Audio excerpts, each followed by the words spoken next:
Hello to all my CA inter students. Sorry last week मैंने कोई video post नहीं किया because my son was complaining a lot कि आप बहुत काम करते हो, हमेशा वीडियो ही रिकॉर्ड करते रहते हो, आप मेरे साथ टाइम वेस्ट नहीं करते। हाँ, मैंने उसको बहुत बार समझाया है कि it is not time waste, it is time spend. शायद उसको समझ में आ गया है, बट टू टीज़ मी वो फिर भी बोलता है आप मेरे साथ टाइम वेस्ट नहीं करते। तो लास्ट वीक मैंने डिसाइड किया कि ठीक है, इस बार मैं उसके साथ थोड़ा टाइम स्पेंड करूँगी। तो मैंने कोई रिकॉर्डिंग नहीं की and I spend lot of time with him.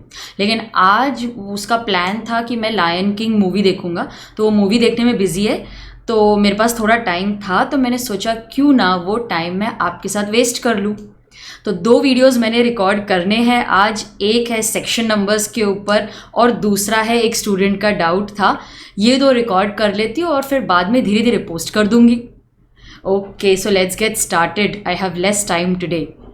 अच्छा, हमारे चैनल पे एक स्टूडेंट ने डाउट पोस्ट किया था कि substantive compliance of directory provision, ये कॉन्सेप्ट उसे समझ में नहीं आ रहा था। तो मैंने सोचा ठीक है, अभी टाइप करके क्या एक्सप्लेन करना है, एक पूरा वीडियो ही कर लेते हैं उसके लिए। तो चलो आज उस स्टूडेंट का डाउट सॉल्व कर लेंगे और उसी बहाने हम कॉन्सेप्ट भी रिवाइज कर लेंगे।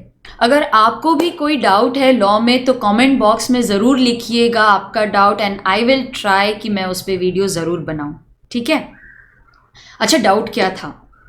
अ substantive compliance of directory provision is sufficient unless it results in loss or prejudice to the other party। तो उसे 2 डाउट्स थे। एक तो बोल रहा था कि ये मीनिंग समझाओ, और ये सब्सटेंसिव कंप्लायंस क्या होता है। इंटरप्रिटेशन ऑफ स्टैट्यूट्स में ये प्रोविजन का मेंशन है। ये डाउट समझने के लिए, ये डाउट सॉल्व करने के लिए you need to understand the background. तो पहले बैकग्राउंड कर लेते हैं, उसके बाद जब आपको पूरा प्रोविजन समझ में आ जाएगा हम ये डाउट के ऊपर फिर से आ जाएंगे। ठीक है। Now, the doubt relates to mandatory and directory provision। ये कॉन्सेप्ट मैंने पहले भी किया था, आपके साथ याद है, लेकिन वो थोड़े अलग कॉन्टेक्स्ट में पूछा गया था एग्जाम में। This is slightly different. Okay, अब मैंडेटरी मतलब क्या? मैंडेटरी मतलब कंपल्सरी, ये आपकी ड्यूटी है। लॉ में ये प्रोविजन लिखी है, आपको तो कंप्लाई करनी ही है। Okay, it is mandatory. So what is mandatory? The provision has to be performed. कोई ऑप्शन नहीं है आपके पास, विदाउट एनी ऑप्शन और डिस्क्रिशन, ये आपकी ड्यूटी है। फिर डायरेक्टरी क्या होता है? डायरेक्टली मतलब थोड़ा डिस्क्रिशनरी है। देखो, आपकी मर्जी, परफॉर्म तो करना ही है, लेकिन मतलब थोड़ा बहुत माइनर डीले वगैरह हम एक्सेप्ट कर लेंगे। ठीक है। Performance is left to the discretion और चॉइस और बेस्ट जजमेंट। अब बहुत बार ऐसे होता है कि प्रोविजन तो लिख दी है लॉ में, लेकिन लॉ मैथ्स जैसा तो है नहीं ना कि हर केस में वैसे ही अप्लाई करना है। Law is very subjective, it depends on the facts and circumstances of the case.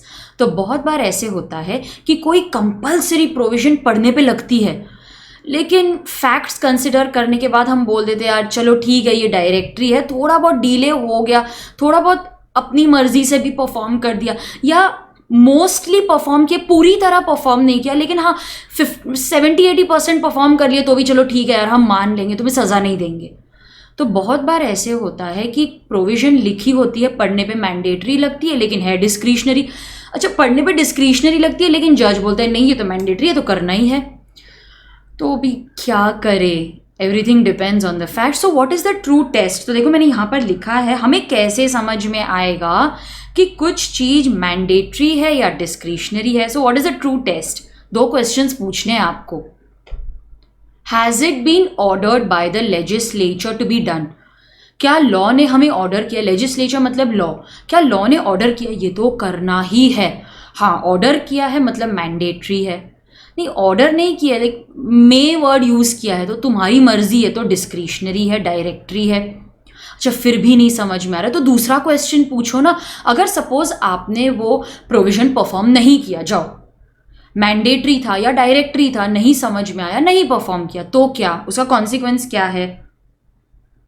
अगर आपको लगता है कि भाई ये तो रूल इज ब्रोकन, अभी अगर ये थिंग परफॉर्म नहीं किया आपने, तो जो फर्दर कोर्स ऑफ एक्शन है वो फेल हो जाएगा। मतलब लॉ बनाने का मेन पर्पस ही सेटिस्फाई नहीं होगा।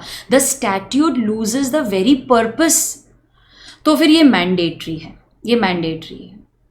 लेकिन अगर आपको लगता है कि नहीं, लॉ जो बोलना चाहता था, उसका जो असेंस था, जो इम्पोर्टेंस था, वो इतना अफेक्ट नहीं हुआ है, मोटा मोटी तो आपने परफॉर्म कर लिया है ना। अच्छा, substantial proceeding, subsequent proceedings are not affected, मतलब आपने जो परफॉर्मेंस किया है, आपने जो काम किया है, उसकी वजह से फर्दर कोर्स ऑफ एक्शन में कोई फर्क नहीं पड़ा है, तो ठीक है, ये डायरेक्टरी आप अज्यूम कर सकते हो। अच्छा, इसमें एक प्रोविजन है, एक कंडीशन है डायरेक्टरी के लिए, provided there is substantial compliance. इसका मतलब है ऐसा नहीं है कि 0% परफॉर्मेंस पे हम आपको जाने देंगे। डायरेक्टरी कब होगा? जब 80-90% आपने ना परफॉर्म कर दिया है, वो काम आपने कर दिया, 80 to 90% सब्सटैंशियली काम कर दिया, पूरा नहीं किया पर सब्सटैंशियली किया, इतना किया कि लॉ का जो मीनिंग है, जो असेंस है, जो ऑब्जेक्टिव है, वो फेल नहीं हुआ। तो ठीक है, डायरेक्टरी करके ना माफ़ कर देंगे, चलो कोई बात नहीं। रीजनेबल परफॉर्मेंस तो किया, देखो रीजनेबल ना बहुत ट्रिकी वर्ड है, it is not defined in law, facts पे डिपेंड करता है। तो मोस्टली आपने परफॉर्म कर दिया है, 100% नहीं है, लेकिन काफ़ी हद तक परफॉर्मेंस दे दिया है। थोड़े माइनर एस्पेक्ट्स परफॉर्म नहीं किए, सामने वाली पार्टी को लॉस नहीं हुआ है, तो ठीक है यार, हम तुमको जाने देते हैं। मुझे ना कभी भी बिना एग्जाम्पल्स के ना अच्छी तरह से समझ में नहीं आता, तो मेरे को तो एग्जाम्पल चाहिए।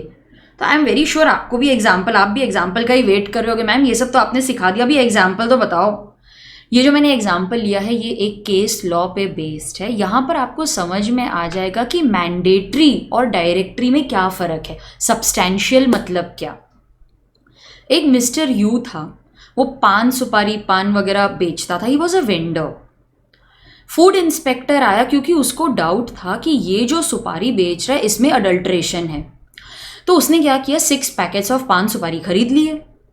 उसने वो एनालिसिस के लिए भेजे टू अ पब्लिक एनालिस्ट।